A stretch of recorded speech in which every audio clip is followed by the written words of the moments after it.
63 applicants stood in the glass lobby of the Nexara building, broad, polished, every one of them dressed in black. Then the door turned, and Dominic Shaw walked in. Wrinkled shirt. Von Gumpe. Behind him, a 6-year-old girl clutching a white stuffed rabbit. The laughter came immediately. Someone said it looked like a preschool drop-off. Dominic didn't turn around. He set his daughter down, smoothed her hair once, and walked onto the floor. 30 seconds later, Logan Cross, 253 pounds of regional MMA champion, was face down on the mat. Nobody laughed after that. Not even Giselle Park, who had stepped close enough to see everything, her heart moving faster than she was prepared to admit. The man they mocked would become the only one standing between her and everything she was about to lose. That Monday morning had started like any other at the Nexara building, 42 floors of blue glass rising above the east side of the city, home to one of the most quietly powerful security technology firms on the eastern seaboard. But the first floor that day had been converted into something else entirely. 63 candidates filled the lobby in 2 long rows, each one carefully selected, each one arriving with the particular posture of a man who believed he was the obvious answer to the question being asked. Former police officers, professional fighters, ex-military contractors, men who had spent years being paid to look dangerous and had become very good at it. The air smelled like ambition and shoe polish. Then the revolving door turned, and Dominic Shaw walked in. Hunter Voss crossed the lobby before the registration clerk could speak. He was 38 years old, thick through the shoulders, with the particular confidence of a man who believed he had already won a competition that hadn't finished. As acting head of security for Nexara Group, Hunter had reasons to be unsettled by today's tryout, and he had chosen to let that unease come out as cruelty. He stopped directly in front of Dominic, close enough to establish the size difference. "This isn't a daycare, friend. The preschool entrance is in the basement." More laughter from the chairs. Logan Cross, sitting in the front row with his arms crossed and one leg stretched out like he owned the floor, gave a slow nod. Logan was 253 pounds of professional MMA fighter who had won 3 regional championships in the last 4 years. He was also the most obvious choice for this position, and he knew it. He had been enjoying the morning. Dominic looked at Hunter directly. His voice carried no heat. "I have an appointment at 9. My name is on your list." Hunter checked the tablet. Something moved across his face, a brief tightening that he covered quickly. The name Dominic Shaw sat at the top of the candidate roster, added late Sunday afternoon, added personally by Giselle Park, CEO of Nexara Group. Hunter tapped the screen and handed the tablet back to the clerk without explanation. He gestured toward the main hall with a short movement of his chin. Luna was escorted to a small waiting area near the reception desk, where a junior staff member had set up coloring books and a low table. She sat down, placed Pepper on the chair beside her, opened to a blank page, and began to draw without a word. Dominic walked into the main hall. The first round was not about strength. It was about judgment. Each candidate was given 3 minutes, at a standing desk, 1 interviewer, a list of situational questions, no time to rehearse. The men ahead of Dominic arrived with laminated credentials, printed service records, framed photographs of themselves with notable clients. One man had brought a folder 12 pages thick. 2 of them opened with the phrase, "I've been doing this for 15 years." Dominic came to the desk with nothing in his hands. The interviewer looked up. "Your CV?" Dominic set a single sheet of white paper on the desk. On it was a phone number and 1 line of text. "Call this number if you need verification." The interviewer studied it. Hunter Voss, standing nearby with his arms folded, let out a short breath through his nose, the sound a person makes when they've decided to be patient in a theatrical way. "You're serious?" Hunter said. "Very," Dominic said. The second part of the first round was a response assessment. Each candidate watched a 90-second video of a simulated threat environment, a crowded event space, multiple actors moving through the frame, a principal figure in the foreground, and had 30 seconds to identify danger points and propose a response protocol. Logan Cross watched the video, paused 2 seconds, then identified 4 of the 6 marked threat positions. He spoke clearly and with authority. The room gave him quiet approval. Dominic watched the video once. He stood with his arms at his sides and said, 6 marked positions. 2 unmarked. The camera dead zone behind column 3 on the left side gives an unobserved approach angle of approximately 4 feet. And the man in the green jacket has shifted his hand position 3 times since the video began. He's carrying something he hasn't decided to use yet. The room was quiet for 2 seconds. Hunter said, "Lucky guess." Dominic said nothing. He returned to his seat. Upstairs on the 38th floor, Giselle Park was watching the feed from the assessment room on the monitor above her desk. She sat in a straight-backed chair with a notepad on her knee that she had not written on in the last 20 minutes. Her assistant, Madison Cole, stood near the door. "He doesn't look like the usual type," Madison said carefully. "No," Giselle said. "He doesn't." 3 weeks earlier, an unmarked envelope had arrived on Giselle's desk. Inside was a 12-page document, a detailed summary of one Dominic Shaw, service record, skill assessment, personal profile. No sender name, no return address. At the bottom of the last page, a single typed sentence. "She will need him." Giselle had run the sender's number. She had not yet received a name in return. On the monitor, Dominic sat in his chair with the same expression he'd had since walking in. Not bored, not performing patience, simply present. Giselle tapped her pen once against the notepad. Then she set it down. When the bracket for the physical round was posted on the board in the main hall, the room read it with the focused attention of men who understood what it meant. Most matchups were reasonably balanced. One was not. Hunter Voss had scheduled Dominic Shaw against Logan Cross. It was not an accident. Hunter had arranged the bracket himself that morning, and he had placed the matchup with the particular satisfaction of a man who believed he was solving a problem. If Dominic Shaw, this quiet, unpedigreed, single-father anomaly who had appeared out of nowhere on the CEO's personal list, could be removed cleanly in the first round of the physical assessment, then the whole matter could be resolved before it became inconvenient. Logan Cross read the bracket and smiled. Not a cruel smile. Logan was not cruel by nature. He simply did not see it as a contest. The other candidates drifted toward the outer ring of the mat area. A few pulled out phones. The mood in the room had become something between entertainment and foreplay. They were going to watch the big man erase the puzzle, and then the day would make sense again. Upstairs, Madison leaned close to the monitor and said quietly, "Giselle, they've put him against Cross." Giselle was already standing. She straightened her jacket and walked to the door. "You're going down?" Madison asked. "The screen is too small," Giselle said, and stepped into the corridor. She arrived at the entrance to the training floor without announcement. No advance notice, no escort beyond Madison, who followed 3 steps behind and said nothing. The moment Giselle appeared in the doorway, the energy in the room changed. The ambient tension of men competing with each other collapsed into a different kind of attention. Spines straightened. Conversations stopped mid-sentence. Hunter moved toward her immediately. "Miss Park, there's no need to." "Continue," she said, looking past him toward the mat. She did not look at Logan Cross. She had already assessed Logan. He was what he appeared to be: powerful, experienced, and completely legible. She looked at Dominic. He was crouching near the edge of the mat, retying the lace on his left shoe. He was not looking at Logan. He was not looking at the crowd. He was not looking at her. In the 12 years since Giselle Park had become the youngest CEO in Nexara's history, she had sat across from hundreds of people who were trying very hard to make an impression on her. Dominic Shaw was the first person in recent memory who appeared to have no idea she was worth impressing, or had simply decided it was irrelevant. That single fact held her attention more than anything else she had seen all morning. Logan Cross rolled his neck, stepped onto the mat, and looked down at Dominic with something approaching generosity. "You sure you don't want to give your spot to the next guy?" A low wave of laughter moved through the room. Dominic finished tying his lace. He stood up. He did not respond to Logan. He did not look at the crowd. He stepped onto the mat and turned to face the center of it with the calm of a man who had already decided what was about to happen and found the decision unremarkable. In the reception area down the hall, Luna had stopped coloring.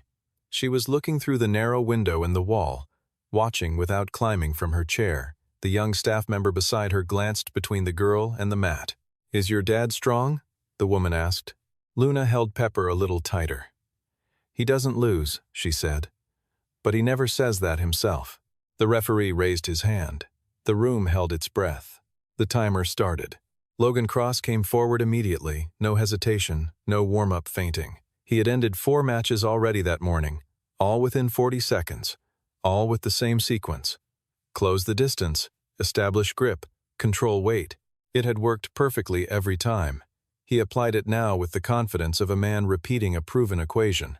Dominic moved back, not scrambling one precise step, shifting his weight to the outside edge of his left foot in a way that redirected Logan's approach angle by approximately 6 degrees. It was barely visible. It was also the reason Logan's grip closed on air instead of shoulder.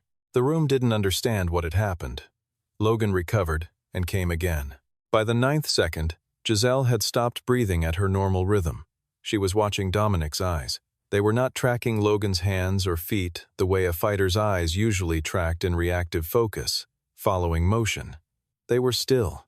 He was reading something deeper, some sequence of information that lived below the level of individual movement. Logan attacked again, a 3rd time.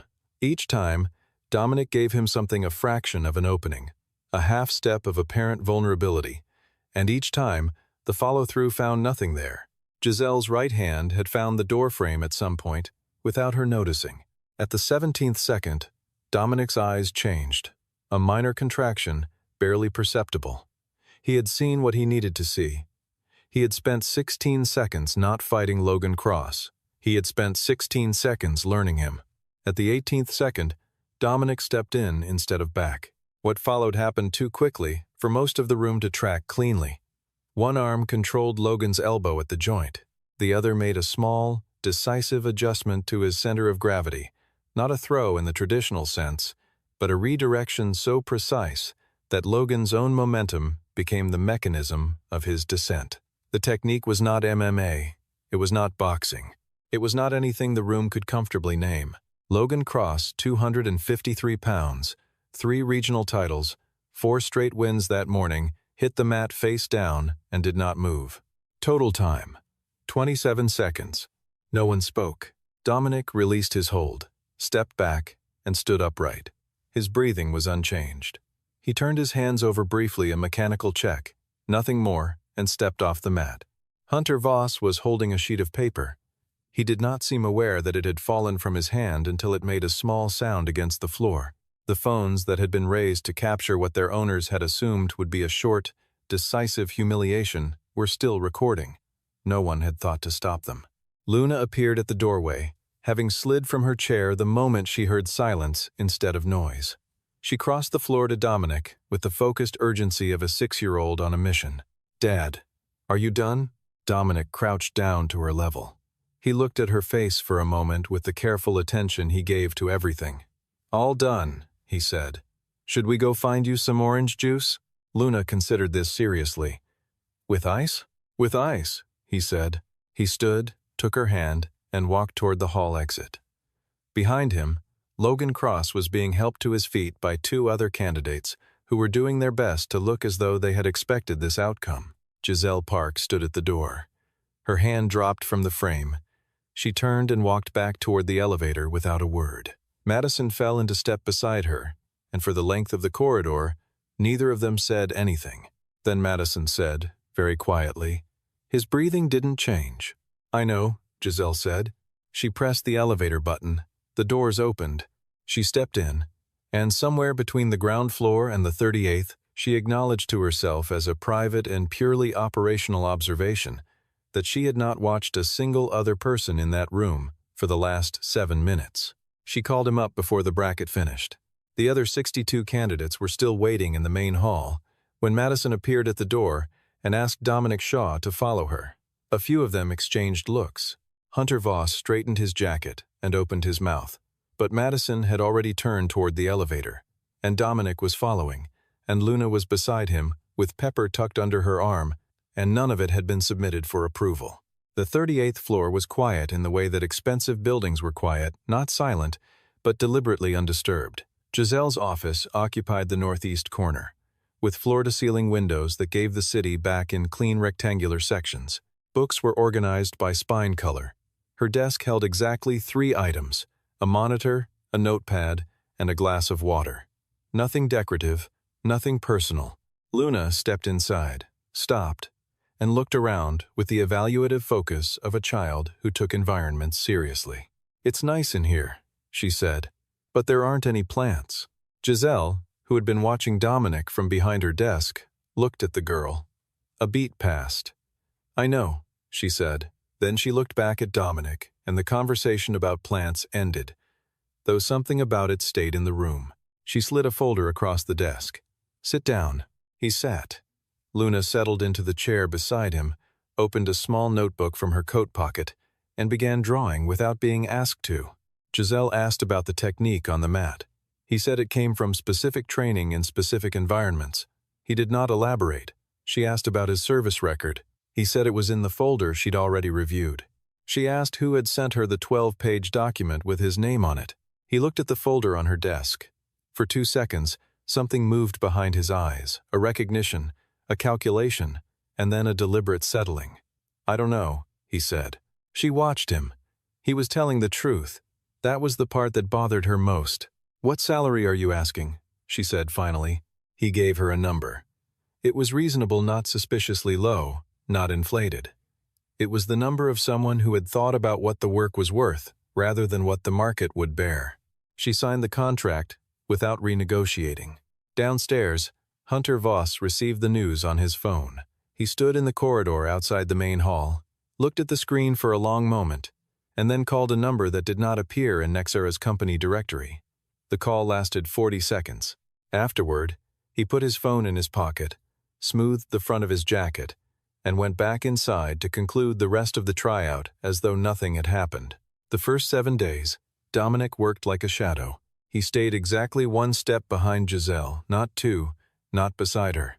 1 step. The positioning was precise enough that Giselle noticed it on day 2 and said nothing, because there was nothing to say about it. It was correct. It was how it should be done.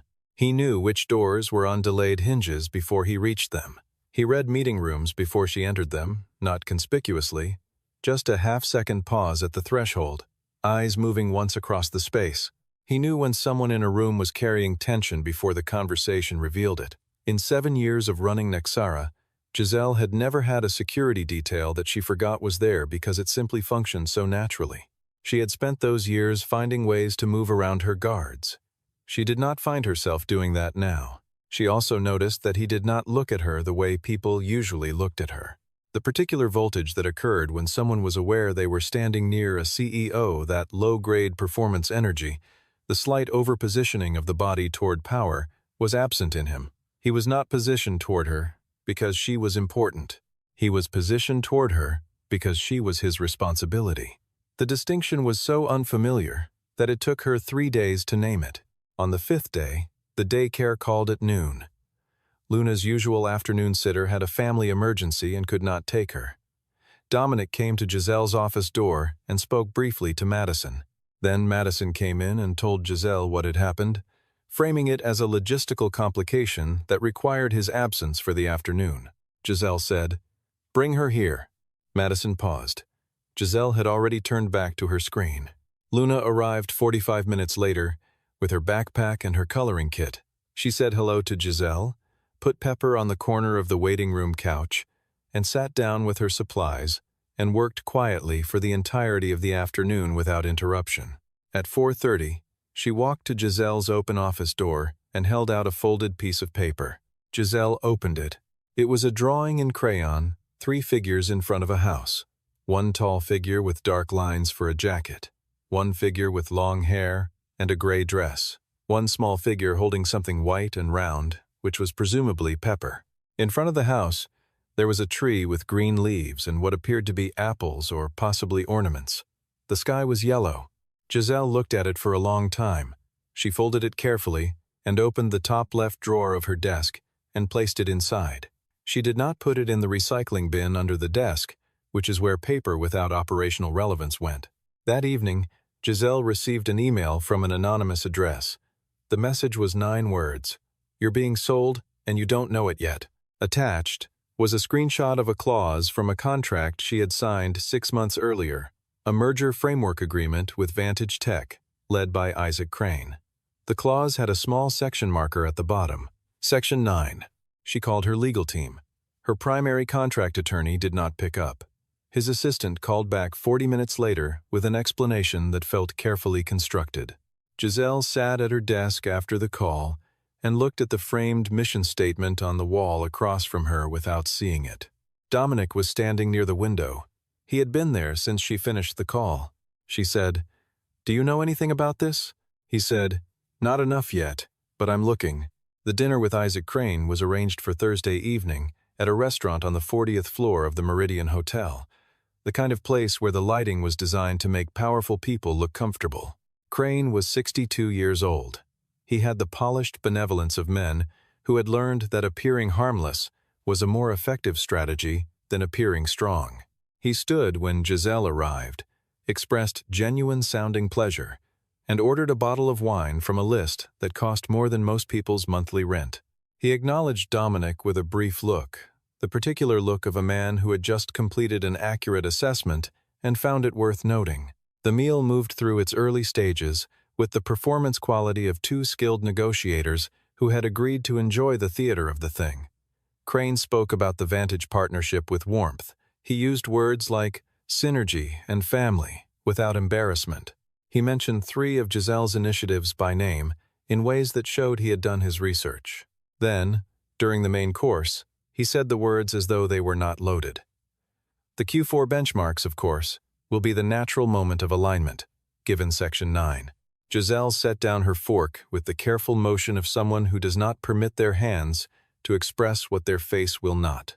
Inside, something dropped and kept falling. She said, "Of course." Crane smiled with the warmth of a man who believed he had already won. "I want to be clear, Giselle. I'm not an adversary. I'm simply pragmatic." She looked at him. "I appreciate the clarity, Isaac." In the car afterward, the city moved past the windows in streaks of white and amber light. Dominic drove. Neither of them spoke for the first 20 minutes. Then Giselle said, "Did you read the contract before you took this job?" "First morning," Dominic said. Section 9, Section 14, and Appendix C. A pause. She looked at his reflection in the rearview mirror. "Why would you read my contracts? I can't protect you if I don't understand the ground you're standing on." She watched him in the mirror. He was watching the road. His jaw had a line of tension in it that had not been there during dinner, which meant he had been performing calm in that restaurant the way she had, and she had not noticed until now. That realization settled into her chest and stayed there. 3 nights later, the security log for the Nexara basement parking level showed an 11-minute gap. No footage. No error code explaining the gap, just the gap itself, which was technically impossible under the current system unless the gap had been created by someone who understood the system well enough to edit it. Dominic found it during his standard end-of-day review. He did not report it immediately. He made a copy of the log, closed the original, and sat for a long time in the security office on the 2nd floor, looking at the 11-minute window.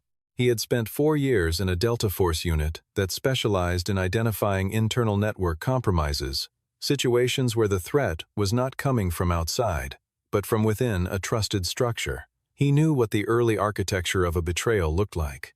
He was looking at it now. Hunter Voss had access to the camera system. Hunter Voss had a phone number in his contacts that did not belong to Nexara, and Hunter Voss had been in the building during those 11 minutes. Dominic closed his laptop and began to build a different kind of record. The conversation about Claire happened on the 12th night. Luna had started coughing around 3 in the afternoon, nothing alarming, but by 6 o'clock she had a low fever and the particular expression of a child who was managing her discomfort with slightly too much determination. Dominic came to Giselle's office at 6:15 and asked with the economy of words that defined him if he could leave at 7 instead of 8. Giselle stood up and got her coat. He looked at her. "You don't need to." "I know," she said. His apartment was on the 14th floor of a building 12 blocks north. It was clean and small and contained almost nothing that was not functional except for one corner of the living room, which belonged entirely to Luna. Drawings covered the wall in a dense, overlapping gallery. Books were stacked in bright columns by height. A low basket held an arrangement of stuffed animals in some order that appeared to have its own internal logic. Giselle sat on the edge of Luna's bed, while Dominic went to make soup in the kitchen. Luna looked up at her from the pillow with the evaluative calm of a 6-year-old who was assessing whether this visitor was going to say something useful. "Do you have a mom?" Luna asked. "Yes," Gisela said. "Is she around?" "She's busy. We don't see each other much." Luna considered this with the seriousness of a judge reviewing new evidence. "My dad is busy too," she said. "But he's always here." Later, after Luna was asleep and the soup bowls had been rinsed, they sat at the kitchen table with 2 cups of tea. The building made its evening sounds. The city pressed its light against the window glass. Giselle asked about Luna's mother. Dominic was quiet for long enough that she wondered if she had asked something she should not have. Then he turned the cup once in his hands and said that her name was Claire, that she had been killed in a car accident 3 years ago, when Luna was 3, that he had been on a mission when the call came, that he had been on a transport home within 6 hours and out of service within 60 days, and that he had not gone back. He said all of it the way he did most things directly, without ornamentation, without asking for a particular response. Giselle did not offer sympathy in the standard arrangement of words. She sat with it for a moment and then said, "Is that why you always stay exactly 1 step back?" He looked at her, and for the first time since she had known him, the expression on his face was not the expression of a person doing a job. It was something older and less defended than that. He did not answer. But he did not look away. In the morning, she called the investigator she had retained separately from her legal team, the one no one at Nexera knew about. She gave the investigator the phone number from Dominic's original single sheet of white paper. The result came back within hours. The number belonged to a retired brigadier general named Samuel Holt, who had commanded Dominic's unit during the last 2 years of his service. Holt was the one who had sent the 12-page document. Holt knew about Crane. Holt had known for longer than she had. Giselle read the name in the report and sat back in her chair. She looked at the ceiling for a moment, and then she said to herself, "In the empty office, the only sentence that felt accurate, I've been surrounded, and I didn't see it." The emergency shareholder session arrived on a Tuesday. Isaac Crane had called it with the formal language of process, a performance review, a routine Q4 evaluation, a conversation about alignment. But Dominic had been tracking the peripheral activity for 11 days by then, and what he saw in the 48 hours before the meeting was not consistent with a routine anything. 2 of the building's service elevators had been accessed after hours by maintenance badges that had not been checked out through the standard system. 3 external visitors had been registered under a consulting firm name that did not appear in Nexera's vendor database. And on Monday evening, the motion sensors on the 38th floor had logged a 6-second anomaly in the eastern corridor, 6 seconds during which they detected presence and then stopped detecting it, which meant they had been overridden rather than fooled. Dominic built the picture piece by piece on the security office screen, and the picture that emerged was this. Someone was planning to access the Nexera central server during the shareholder session when every decision-maker in the company would be in one room, focused on one problem, facing one direction. The server held client data for 900 corporate accounts. In the wrong hands, in the hours before a forced leadership transition, it was worth more than the merger itself. He had 40 minutes. He moved through the building the way he had been trained to move, not running, not conspicuous, but with the particular efficiency of a person who has decided on a route and committed to it entirely. He cleared the lower floors, confirmed the boardroom was secured, placed Madison at Giselle's side, and went to the 38th floor via the fire stairwell at the back of the building. They were already there. 4 of them, professional and unhurried, moving toward the server room with the confidence of people who had been told the floor would be clear. It was not clear. What followed was not a long fight. Long fights happened when there was uncertainty about the outcome. Dominic had spent 7 years learning to remove uncertainty as quickly as possible, and he applied that knowledge now with a focused economy that left no room for performance or hesitation. The first 2 were controlled and immobilized before the third had finished processing what was happening. The third came at him from the left.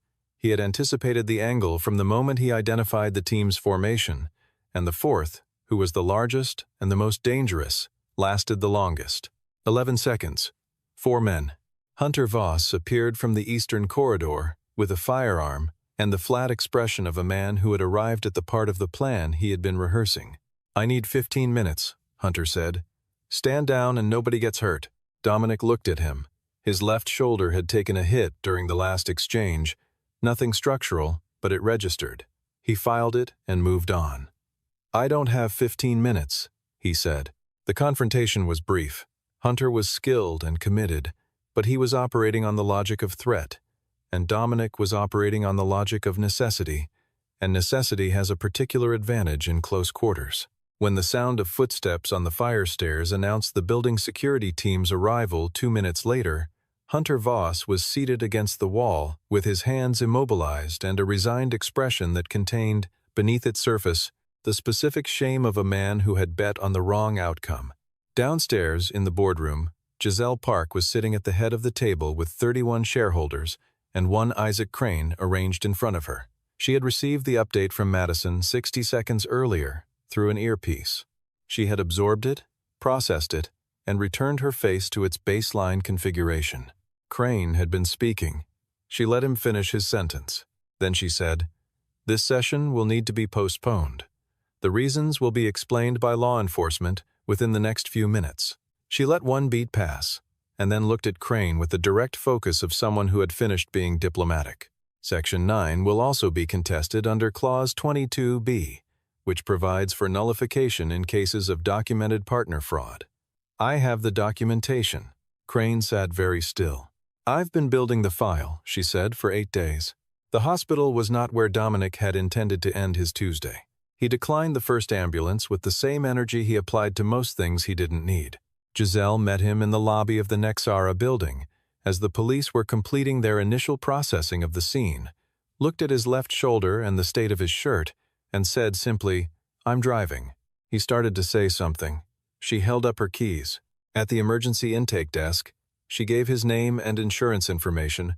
From memory, she had reviewed all personnel files on the weekend following his hiring, a fact she had not mentioned to him. The intake nurse looked at her, and then at Dominic, and then back at her with a diplomatic absence of assumption. In the exam room, while they waited for the attending physician, Giselle took the gauze from the supply shelf and began to work on the cut on his forearm. She did this without asking permission, which he found notable. "You know how to do this?" he said. "No," she said, "but I learned quickly." He watched her work for a moment and did not say anything further. Luna arrived 35 minutes later in the company of Madison, who had called the sitter and then driven over when the sitter wasn't answering. The girl came through the door with Pepper under one arm and covered the distance between the door and her father's bed in approximately 4 steps. She held his hand for a moment without speaking, which told Dominic more about what she had been feeling on the way over than any words would have. Then Luna looked at Giselle with the careful assessment she applied to questions that mattered. "Is Miss Park the reason Dad got hurt?" she asked. Dominic said, "No. Dad got hurt because of what his job needed him to do." Luna considered this. The reasoning was acceptable. She turned back to Giselle, and whatever she found in the woman's face appeared to satisfy some additional question she hadn't spoken aloud. "Can you stay?" Luna asked. "I don't want Dad to be alone when he's hurt." Giselle looked at Dominic. He was looking at the wall above the bed with the focused attention of someone who had decided to study the paint very carefully. She pulled the chair beside the bed closer to the wall and sat down. "Okay," she said. By 11 at night, the corridor was mostly quiet. Luna was asleep on the waiting room bench along the opposite wall, her head resting on Giselle's jacket. Pepper fitted into the space between her chin and her chest. Giselle sat without moving, her hand resting lightly on the edge of the bench near the girl's shoulder. Dominic stood at the doorway of the exam room, cleared for discharge but not yet gone. His shoulder had been properly dressed. He was wearing a clean shirt that Madison had retrieved from his apartment, along with Luna's things. He stood in the doorway and watched the two of them in the yellow corridor light, and did not speak for a long time. Giselle looked up. Neither of them said anything. The city ran its usual frequencies outside the window at the end of the hall sirens at a distance. The low harmonic of traffic. The anonymous noise of a place that didn't slow down for ordinary emergencies. Dominic walked back in and sat on the edge of the bench on the other side of Luna, so that the girl lay between them with Pepper occupying the logical center. After a while, Giselle said quietly, Luna added to the drawing. He waited. "The one she gave me last week," she said. "I had it on my desk. She came in this morning before I arrived and added something." "What did she add?" "A tree," Giselle said. "In front of the house." Dominic was quiet. The corridor light made a low, even sound above them. Luna breathed in the slow, even rhythm of a child who trusted, entirely and without condition, that the world around her was held. For the first time in the entire length of that long and breaking day, for the first time, perhaps, in a good deal longer than that, the corner of Dominic Shaw's mouth moved. It was small. It was quiet. It was, unmistakably, a beginning.